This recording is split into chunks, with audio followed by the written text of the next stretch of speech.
आचार्य चाणक्य ने आखिर क्यों किया था इस राजा के वंश का नाश? इन 5 बातों में छिपी है पूरी कहानी।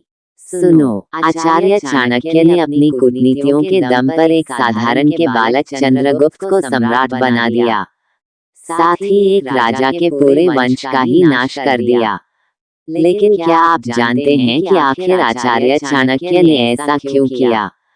आचार्य चाणक्य देश में नहीं बल्कि दुनिया भर में एक लोकप्रिय अर्थशास्त्री और कूटनीतिज्ञ के तौर पर जाने जाते हैं। इनकी नीतियों का संग्रह चाणक्य नीति लोगों के बीच काफी प्रसिद्ध है और इसमें दी गई नीतियों का पालन कर कई लोगों ने दुनिया में एक बड़ा मुकाम हासिल किया है। चाणक्य नीति के जरिए आचार्य चाणक्य ने लोगों के जीवन में सफलता पाने और सही गलत के भेद को समझने का तरीका बताया है।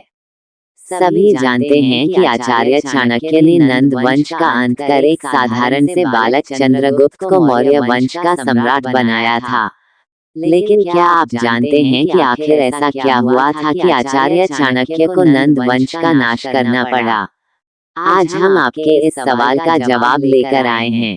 एक आचार्य चाणक्य को कौटिल्य नाम से भी जाना जाता है और वह चंद्रगुप्त मौर्य के महामंत्री थे। उनका जन्म एक ब्राह्मण परिवार में हुआ था और उनका असली नाम विष्णुगुप्त था। आचार्य चाणक्य का गोत्र कौटिल था और इसलिए उनका नाम कौटिल्य भी पड़ गया।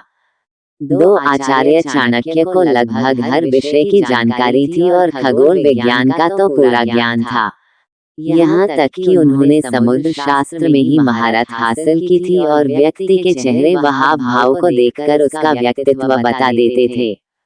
अपने ज्ञान के दम पर आचार्य चाणक्य मगध साम्राज्य में न्यायालय विद्वान बने।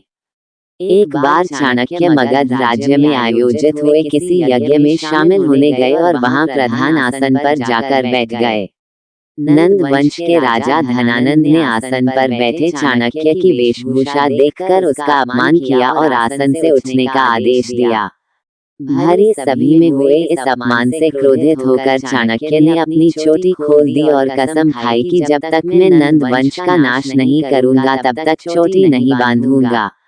बस अपने इस अपमान का बदला लेने के लिए ही चाणक्य ने नंद वंश का नाश करने के लिए नीतियां बनाई। अपनी प्रतिज्ञा पूरी करने के लिए चाणक्य ने एक साधारण के बालक चंद्रगुप्त को शिक्षा दीक्षा दी और मौर्य वंश की स्थापना की। फिर उसे बच्चे को मौर्य वंश का सम्राट बनाकर गद्दी पर बैठाया। इस दौरान चाणक्य अपने अपमान का बदला लेने के लिए नई नई नीतियां बनाने लगे और पोरस समेत कई राजाओं को अपने साथ मिला लिया। कई देश के राजाओं को साथ मिलाकर चाणक्य ने नंद वंश के राजा धनानंद पर आक्रमण कर दिया, जीत हासिल की। आचार्य चाणक्य का मानना है कि यदि आप अपने दुश्मन को हराना चाहते हैं तो कभी भी उसकी बात पर गुस्सा न हो, बल्कि मुस्कुरा वहां से निकल जाएं और फिर ठंडे दिमाग के साथ रणनीति तैयार करें। दोस्तों, ये जानकारी आपको कैसी लगी कमेंट करके बताएं और अच्छी लगी हो तो लाइक चैनल सब्सक्राइब करें। धन्यवाद।